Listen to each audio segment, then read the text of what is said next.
El 22 de septiembre de 1522 la tierra tiembla en Almería. Y durante 500 años, la historia que nos ha llegado es la de una catástrofe, vamos, una destrucción total. Pero, ¿y si esa historia no fuera del todo cierta? ¿Y si en realidad fuera una cortina de humo para ocultar una de las transformaciones urbanas más bestias de la España del siglo XVI? Venga, vamos a meternos de lleno en este misterio. A ver, tratemos de ponernos en situación. Son las 10 de la mañana de un día cualquiera.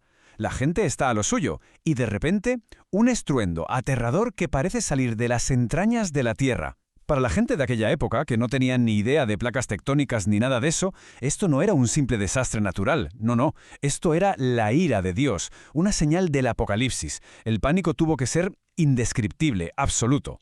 Y de ese pánico nace una cifra: 2.500 personas. Quedémonos con este número porque es clave. Para una ciudad del siglo XVI, una cifra así significaba básicamente desaparecer del mapa. Y este dato, precisamente, ha sido el pilar sobre el que se ha construido la leyenda del terremoto durante siglos. Bien, pues vamos a empezar por ahí, por la leyenda. Por esa versión de la historia que todo el mundo dio por buena, la narrativa de la catástrofe total que se convirtió, por así decirlo, en la historia oficial. La historia que se contaba era esa, ¿no? Que Almería había sido, literalmente, borrada del mapa, que la ciudad que todavía tenía esa estructura medieval musulmana se había venido abajo por completo. Se hablaba de miles de muertos, de edificios históricos hechos añicos, de que no quedaba ni rastro de vida normal. La imagen era la de una ciudad fantasma, vamos, en ruinas. Pero claro, como pasa casi siempre con las grandes leyendas, cuando los historiadores de hoy en día se ponen a escarbar en los archivos, empiezan a salir grietas. Y en este caso, las grietas en el relato son casi tan importantes como las que el terremoto pudo dejar en los muros de la ciudad. Y aquí es donde salta la pregunta clave, la que lo cambia todo. Oye, ¿y si la historia oficial no es toda la verdad? Esta pregunta es la que nos obliga a dejar de lado el drama y a ponernos a buscar pruebas, documentos, a buscar los motivos ocultos detrás de esa historia de destrucción total. Y en esa búsqueda, el trabajo de investigadores como Francisco Andújar y Rosario Torres ha sido fundamental. Ellos han vuelto a los papeles originales, a los documentos del Archivo Municipal de Almería, del Archivo de Simancas, y han empezado a desmontar, pieza a pieza, ese mito de la aniquilación total de la ciudad. Y es aquí donde la leyenda choca de frente con la cruda realidad de los documentos. A ver, la leyenda habla de una ciudad arrasada, pero ¿qué dicen los papeles? Pues según la profesora Torres, los documentos de la época confirman que solo se vino abajo del todo una iglesia, la de San Pedro. La leyenda grita 2.500 muertos, pero el profesor Andújar defiende que esa cifra está infladísima a propósito.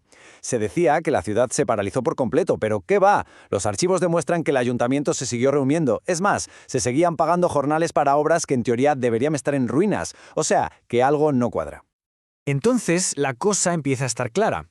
Hubo un terremoto, sí, y causó daños, por supuesto, pero la escala de la destrucción se exageró, y mucho. Y esto nos lleva, claro, a la siguiente pregunta. Si se exageró tanto la destrucción, la pregunta es obvia. ¿Por qué?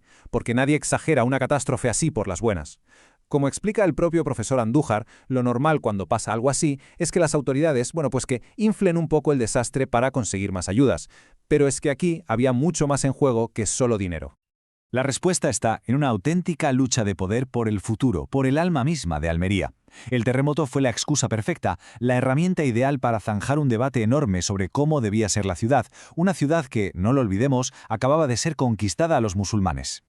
Y en esa lucha había dos bandos muy claros. Por un lado, el obispo, Fray Diego de Villalán. Él vio en el terremoto una oportunidad de oro. ¿Para qué? Pues para dejar atrás la vieja Almedina con sus callejuelas de trazado musulmán y construir una ciudad completamente nueva al este, en el barrio de la Musaya, una ciudad moderna, renacentista, con calles anchas y sobre todo con una nueva y gran catedral como símbolo del poder cristiano. Pero por otro lado estaba el poder militar, con el marqués de Mondéjar a la cabeza. Y su obsesión era otra, la defensa. Él quería mantener a toda la población dentro de las murallas de la Almedina, bien protegida por la alcazaba. Y ojo, que lo del marqués no era una paranoia. La costa, como se puede ver, estaba bajo la amenaza constante de los piratas berberiscos. Tener un puerto sin defensas era básicamente ponerles una alfombra roja.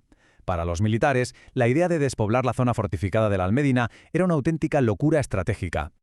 Esta frase del historiador Ángel Tapia Garrido es tremenda, y lo resume todo a la perfección.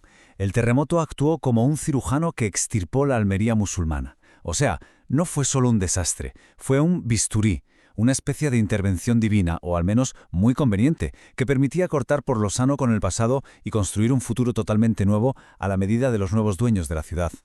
Vale, así que tenemos la situación. Daños reales pero moderados y un relato de destrucción total. Con estas cartas sobre la mesa, los líderes de la ciudad se pusieron manos a la obra para conseguir los fondos que necesitaban para hacer realidad la visión del obispo. El plan era sencillo, pero la verdad bastante astuto.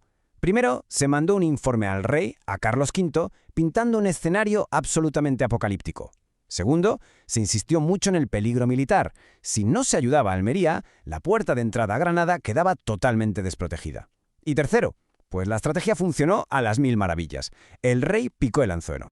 Y aquí tenemos la prueba negro sobre blanco en los documentos reales. Fijaos en las fechas. Justo en 1522, el mismo año del terremoto, el rey ordena una cantidad enorme de dinero, 200.000 maravedíes al año durante una década, para reparar la fortaleza. Al año siguiente, en 1523, exime a la ciudad de pagar impuestos durante 10 años, y las ayudas siguieron llegando. En 1525, en 1539, está claro, la exageración había dado sus frutos, y con creces. Al final, ¿quién ganó la partida? Pues el dinero y la influencia de la Iglesia. Se descartó la idea de reconstruir la vieja catedral en la Almedina y se puso la primera piedra de la nueva, la imponente Catedral Fortaleza, en la Musaya. El centro de poder de la ciudad se desplazó para siempre hacia el este, y con ese movimiento se enterró simbólicamente todo el pasado musulmán. Entonces, ¿qué nos enseña toda esta historia? Pues nos enseña algo muy importante. Que la historia no es solo lo que pasó, también es, y a veces esto es lo más crucial, cómo nos han contado lo que pasó. Es lo que se llama una narrativa histórica. Toda historia que leemos es una interpretación, un relato. Y como acabamos de ver, ese relato se puede moldear, se puede retorcer por intereses políticos, religiosos, económicos. Tener esto en la cabeza es clave para poder analizar el pasado con un poco de ojo crítico. Y esa es la gran conclusión de todo esto. El terremoto de 1522 fue un desastre natural, sí, pero también fue una oportunidad política de manual. Se utilizó como un instrumento para no solo reconstruir, sino para reinventar una ciudad por completo y alinearla con un nuevo poder y una nueva forma de ver el mundo. Y con esta pregunta lo dejamos. Nos obliga a mirar otros grandes desastres de la historia con otros ojos, ¿verdad? Y a preguntarnos siempre, detrás de la tragedia, ¿quién salió ganando? ¿Y qué historia nos contaron para que todo pareciera inevitable?